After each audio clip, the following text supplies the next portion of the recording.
Por specifikisht për vete, po e marrim në general, në të përgjithshme. Domethënë, am pranohet namazi edhe nëse kam rrjedhje të urinimit gjatë gjithë kohës, apo si duhet veproj?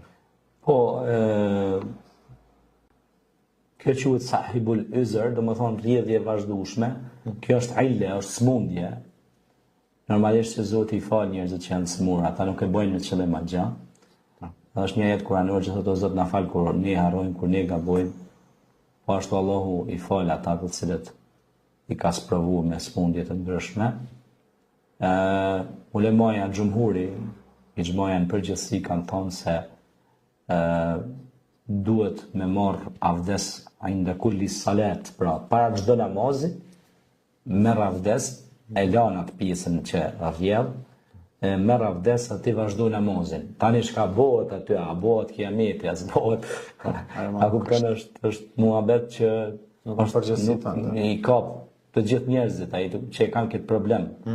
Se është problem me të vërtet për të brengos, për shkak se ka shumë raste që thonë hoxhë e kam këtë problem, edhe am pranohet namazi. Tani ai çka bën? Ai e lën krejt namazin. Ka dalë, ti dush me pyet, fasalu ahla dhikri in kuntum la ta'lamun. Pra, pyetni të zotët e merjes për gjona që ju nuk i dini. Pra, pyete mësuesin, hoxhën, imamin, ai ka kryer medresen, ka kryer fakultetin, ka kryer shkollimin përkatës, edhe e ka mësuar në për, si thënë që në populli për para xhallarët e vjetë qitate, libra, edhe ai të jep përgjigjen. Është një fush e fikut, quhet fiku i ibadat. Unë e kam dhënë provim ato. Fikun i ibadat. Në fikun i ibadat flitet delxhe për këto farë lloj muhabetesh. Avdisi, namazi, rrjedhja, smundja, leonia, kjo tjetra, 100 sene që kanë bojnë me njeriu. Ne kemi dhënë provim ato sene.